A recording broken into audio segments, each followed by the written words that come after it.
All morning long, that breaking news has been the strike by the UAW. That's right. We're talking about 3 plants on strike this morning. Just 3 plants, one from each automaker. The UAW and the Detroit 3 could not reach a deal by 11:59 last night.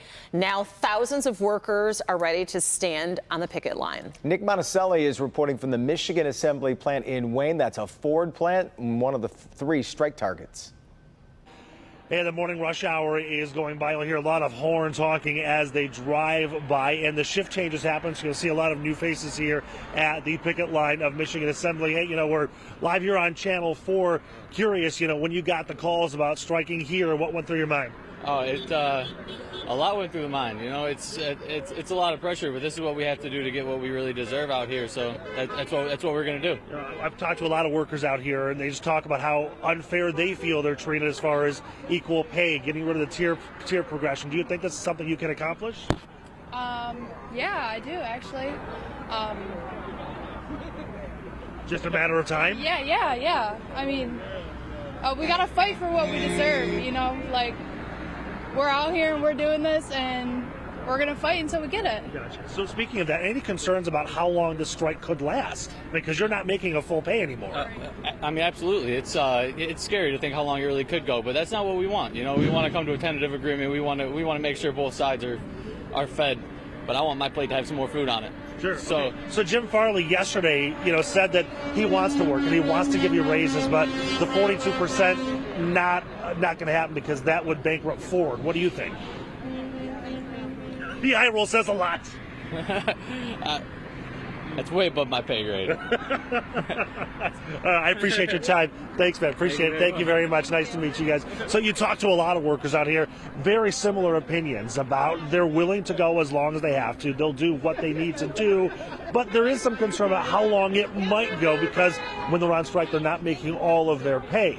And again, with the negotiations essentially kind of taking a small break here and not talking today and Friday and not talking over the weekend, they could resume talks on Monday, so we know we're striking at least until Monday. We're in Wayne. Nick Monticelli, Local 4. And they've all certainly been very unified when we've heard this, although day one of a strike, obviously the unification and the solidarity is going to be there. We'll see how that lasts going, days ahead. But the other 2 plants that are targeted here, GM's Wentzville Assembly Plant in Missouri and Stellantis Toledo Assembly. And in fact, Kim DiGiulio is down in Toledo talking to the workers there at Stellantis. Kim, what do they have to say? Well, we've been talking to them all morning long, and they are definitely united. And I want to speak right now to Jason. So you've been here since 6 a.m., correct? That's correct. So you're kind of the second shift. We had people picketing here since midnight. You can see people driving by honking. So do you feel supported by all the people driving by? Absolutely. What was it like for you last night when you heard that your plant was getting called on to be part of the picketing line? I mean, honestly, we all want to support our leadership. For us to be picked, there's a reason for it. So we support everything that our local leadership and international leadership has for us. And so I know while you're on strike, you're not going to be making the full amount of pay that you're typically making. Is that correct? That's correct. Does that worry you at all? We have to make sacrifices. That's just how it is. I mean, it's unfortunate, but it's something that we're going to have to do. I wish the company would come to the table with a better offer, but right now that's just not the case. And what's your job here? I'm an electrician.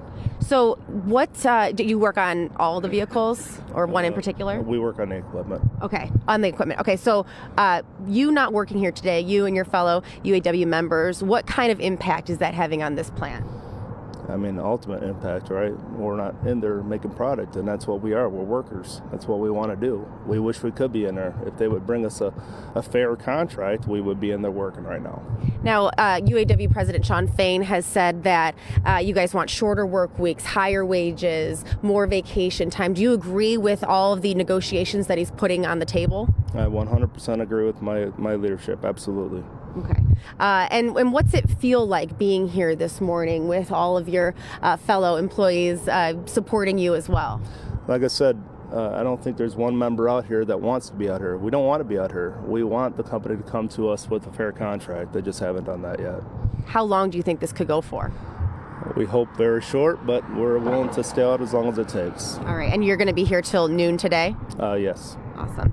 All right. Well, thanks so much for joining us this morning. And again, we're live here at the Stellantis Toledo Assembly Plant. This is where they're responsible for making the Jeep Wrangler and the Jeep Gladiator. So they're going to be here all morning. Again, they're very supported by the people that are driving by. Lots of honking. This is one of the 3 plants that has been called upon to stand up and strike. In Toledo, I'm Kim DeJulio, Local 4. Back to you guys.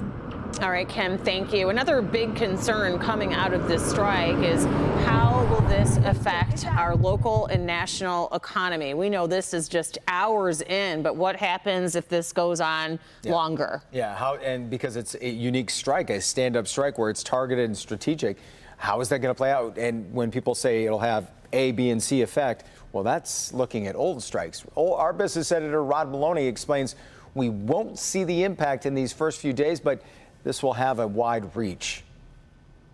Normally, the first few days, not a big deal, but when you've got 12,000 auto workers nationwide on $500 a week and try scraping to get by, and then, they don't buy things, that tends to have a pretty quick ripple effect. Then, of course, when you've got the plants that close down as a result of them being closed down, other plants closing, over time, that's where the ripple effect really starts to take effect. Anderson Economic Group said if it went 10 days, it'd be about $5 billion in economic damage done to the companies and to the states where these plants are. Quite significant, and you heard Nick reference this a little earlier. Ford CEO Jim Farley says it would bankrupt the automaker if they met the union's demands. Here's how UAW President Shawn Fain responded to that. I think it's a joke. You know what? They could double our pay right now. The cost of labor that goes into a vehicle is 5% of the vehicle. They could double our wages, and they could not raise the price of vehicles, and they would still make billions of dollars. Fain says the union will strike as many plants as it takes for the Detroit 3 to get serious about meeting those members' demands. The union is also providing its members with some do's and don'ts during this strike. They're encouraging workers to reference this digital palm card that can be found on their website. And here's some examples. It encourages members to report any changes in their terms and conditions of their employment and also to refuse voluntary overtime. It also warns members against working more slowly or refusing to do job duties, confronting or arguing or threatening anyone or damaging company property.